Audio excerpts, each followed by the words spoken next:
Hi,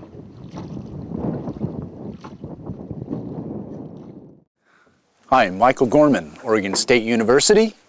In my field office today at Oregon State, I teach classes in fly fishing, steelhead fishing, and fly tying. Today I want to talk to you about the basics of fly fishing lakes. I'm going to talk to you today about the four general elements of successfully catching a trout in lakes. I'm going to talk to you about equipment. I'm going to talk to you about the fly patterns I'd suggest you use. We're going to talk about where to locate the fish in the lake, and lastly, the type of retrieve we can use as we retrieve the fly to try and entice the fish to take it. Let's talk about equipment to start. As for a rod, a 9 or 9.5 foot rod, taking a 5 or 6 weight fly line is what I use. For a reel, I prefer one with a disc drag, very smooth, 50 yards of backing, and then a fly line. You've got a variety of choices to choose from. Today I'm going to be using a very slow sinking intermediate fly line. I like the slow sink so I can fish shallow water. On the other hand, if the fish are in deeper water, I can allow a little time after the cast to let it sink down to the fish's level. So it's a very versatile line. As for a leader, 9 feet will do you. If the water's clear and the fish are very wary when you're fishing for them, I'm going to suggest that you use a fluorocarbon leader. Adds to the invisibility, the stealth aspect of trying to catch the fish. I'll be back in a moment. The selection of fly patterns for effectively fishing lakes is very important.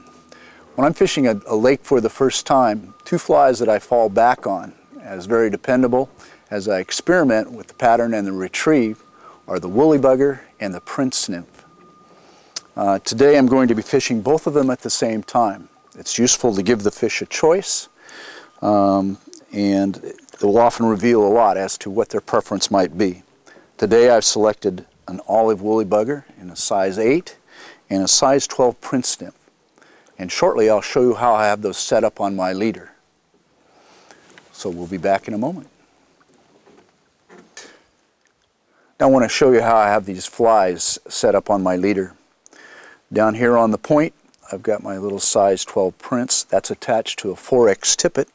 And then up here, 25 to 28 inches away, on a short little dropper line, I have that size 8 woolly bugger. In creating a dropper and using a second fly, I much prefer to have the little short dropper line of 2 to 3 inches so the fly is actually away from the main leader. I think you get more hookups doing that. I know some people prefer tying the tippet directly to the bend of the bigger hook here.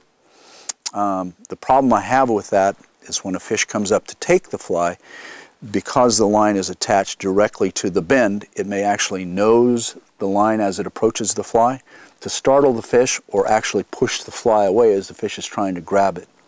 So for those reasons, I much prefer this. To create this kind of setup, you can cut your line, rejoin it with a surgeon knot, leave one of the tag ends long enough to tie the fly on. So there you have it set up. Keep it short. Now let's go out and let me demonstrate how we're going to fish these flies. Okay. Well, the area that we're fishing here, we've got a little creek coming in back in this cove, and so what I'm going to do is cast back into there, get my rod tip down, wait just a moment for the line to sink, and then begin the retrieve. So immediately after the cast, rod tip comes down, let it sink a little bit, and then bring it back. I've got the line pinned underneath the fingers of my rod hand, and then my left hand is pulling the line. You want to experiment a little bit with the retrieve. I mean, you have a combination of choices. It can be a short, slow strip. It can be a short, fast strip. It can be a combination of both. Or you can make long strips of the line. Again, fast and slow and everything in between. So you have to experiment with the retrieve until you discover what the fish want. Lay it out, rod tip down, line sinks a little bit, start the retrieve. If you feel a strike, you just raise the rod tip like that. Try to put the hook point into the fish. Once he's on, you got to keep that rod bent against him. We're using barbless hooks. It's easier on the fish, and if you hook yourself or another companion fishing with you, they'll appreciate the fact that it is indeed barbless. Now let's get a close-up of the rod tip and the reel. You can watch what I'm doing with my hands as I do the retrieve. So we'll be back in just a moment. Again, notice the position of the rod tip. After the cast is made and the retrieve begins, the rod tip is very near the water, so you can detect the strike and react promptly to it. As far as the retrieve, as I said, you want to experiment a bit with that.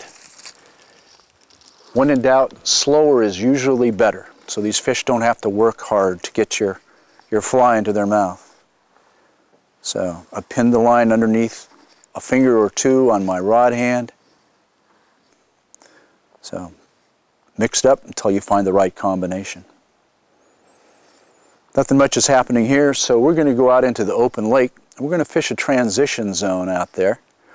The transition zone where shallow water drops into deeper water along an edge. Let's try out there and see if the fish are willing to take.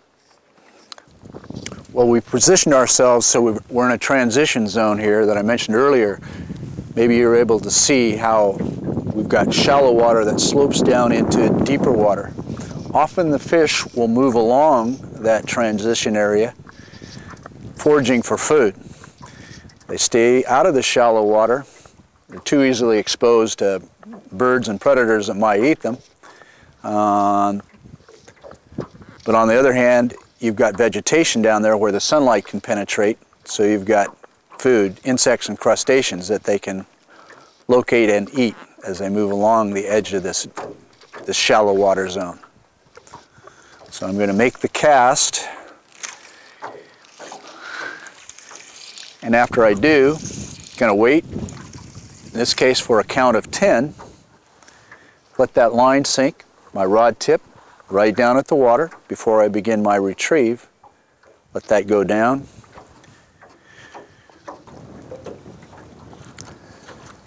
Whoop. Oh, look at that. Here we go. This fish is running at me a bit, so I'm stripping in the line. I prefer, especially if the fish is a little larger, to play it off of the reel.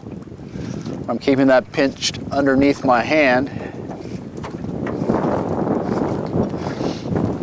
because that's a tendency for lake fish. For whatever the reason, they tend to come at you. So you gotta lift it fast, lift it firmly, and be prepared to strip. The problem that you can have, there he is, rainbow. The problem that you can have in stripping line is if it's a big fish and it runs hard and away, there's a chance your line can get tangled.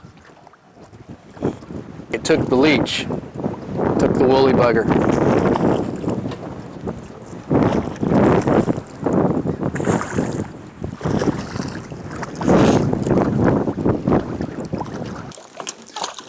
Now what I may do, rather than get a hold of this fish, if he continues to thrash, I'll just undo the fly right where he is, but